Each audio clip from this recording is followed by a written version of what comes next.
Hi, this is Buzz, your global therapist, and nice to see you again. Hey, look, today we're going to talk something about something specific. Many of you, as you get older, you'll find yourself having difficulty getting to sleep, or in some cases, staying asleep, or both. But man, when sleep is going right, your whole world gets messed up. Whether you're working or you're retired, it doesn't matter. You'll find it messes your life up. You just can't remain focused on things. Sometimes you'll go to sleep during the day when you don't want to. It's like dangerous to put your feet up. If you have a recliner, you put your feet up, you're liable to go out for 30 or 40 minutes, which again disrupts that sleep cycle that you really are looking for at night.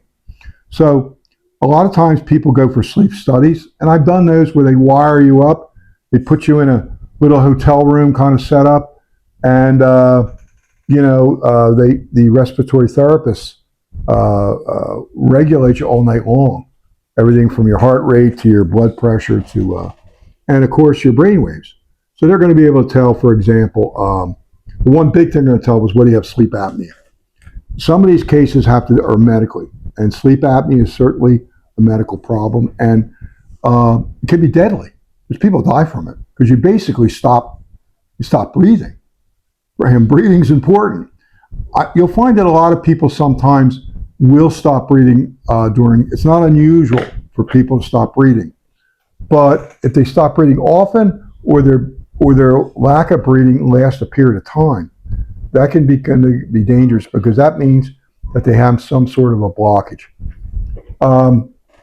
Years ago, they used to have something called a CPAP machine.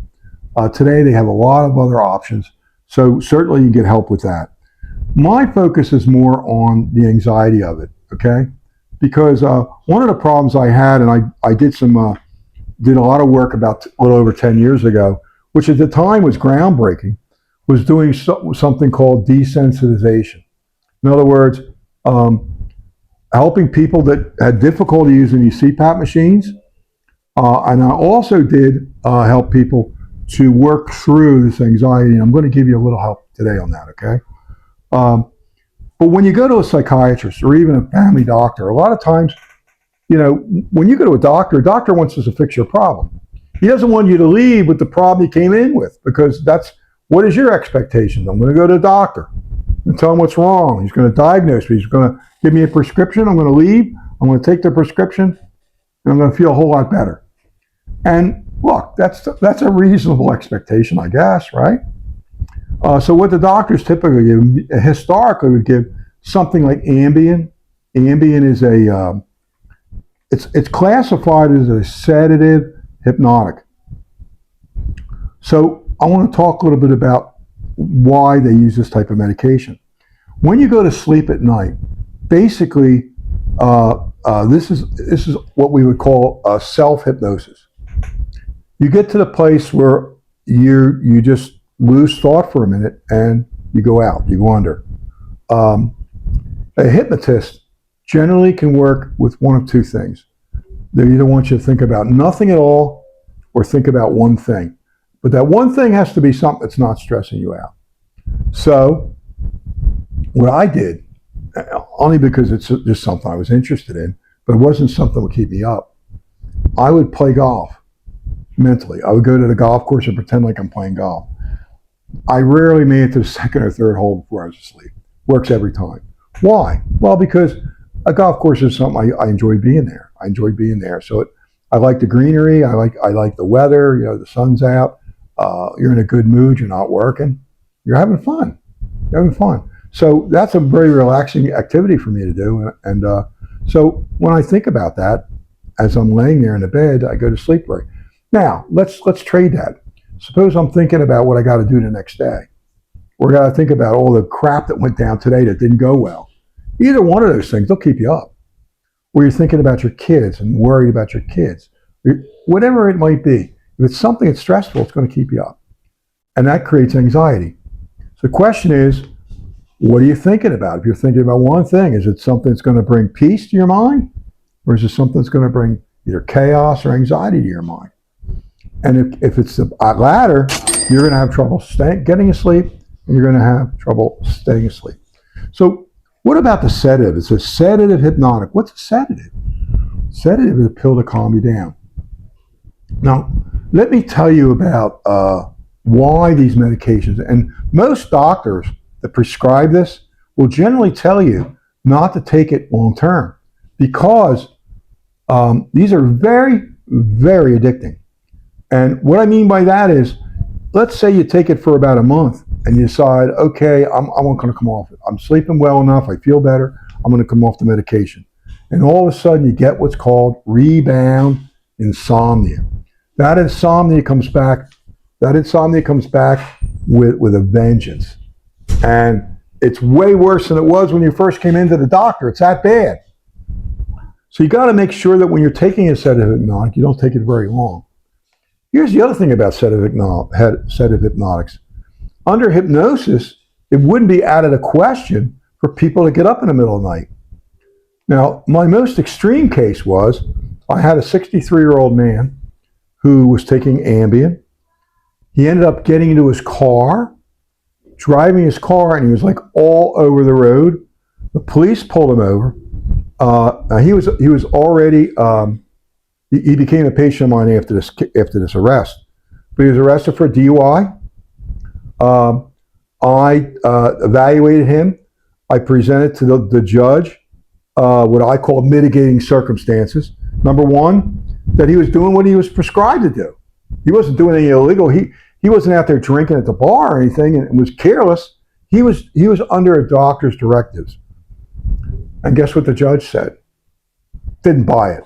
So the bottom line is he could have killed somebody out there. He's got to pay. So he took his driver's license away 6 months, and now the guy has a criminal, has a record. He's got a record. He was in my office. I remember he was weeping in my office. This guy's never, he already got parking tickets, you know what I mean? Now this guy's got to go to court. He's embarrassed in front of his friends. He can't drive. He's got to go to drug and alcohol classes. Good luck getting insurance again, because they're going to charge him an arm and a leg. So many bad things happen because he took this and he did exactly what he was supposed to do. And I thought that was wrong. I mean, you know, I look at intention sometimes, and I know some people say, well, the guy at the bar doesn't intend to kill anybody either. Yeah, but he's not drinking at the bar under a prescription from a doctor either. So I felt like that was a good argument. Judge didn't buy it. He got the book thrown at him. So you got to be careful you take these sedatives because they're not meant for the long term. They're helpful if you need a couple nights sleep. You might say, Buzz, have you ever taken a medication like this? The answer is yes, for 1 or 2 nights. I remember the first night, it got really kind of weird. I mean, my brain went kind of in a strange place. It's sort of like everything became sort of instead of me looking at everything, it got kind of wavy. You got the little waves. It was not good. Did I go to sleep? Yeah, but here's the other problem. If you don't get a full night's sleep on these things, you wake up exhausted, groggy even. So they're just not a great thing to do. So you might say, well, what can you do? I gave you one example, and that is to just hypnotize yourself. The other option would be to find ways to drop down your anxiety during the day, whether it be exercise, anything like that, any kind of a yoga, all any above. Some people pray. It doesn't matter. Whatever puts you in a not a hypnotic, into a nice existence where you feel very calm. Whatever's going to calm you down, you want to do that. I'm a real big fan of meditation because meditation has been practiced for centuries, and really, it's not medicine. And here's the problem with meditation: it takes time. I mean, you might take 6 months of practice before you really get. But here's the thing: wouldn't you rather get, after 6 months, be able to sleep every night without taking medicine, without having that anxiety keeps you up all night? So we'll talk more about some of these things more in detail in the future. But I want you to know there's help. And if you need help with any of this, look, I can certainly help you with it. I work online. I have a small caseload because I'm retired. I don't work with a lot of students, a lot of clients, so I can get you in pretty quickly.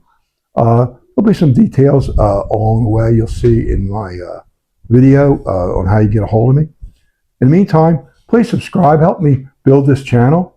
I want to do work globally. I've already done work globally, and I'd like to do that again more often than I did it before. So if you help me out, I appreciate it. Hit the subscribe button, hit the like button, and the bell so you can keep up with me. Okay. Take care, and I wish you the best.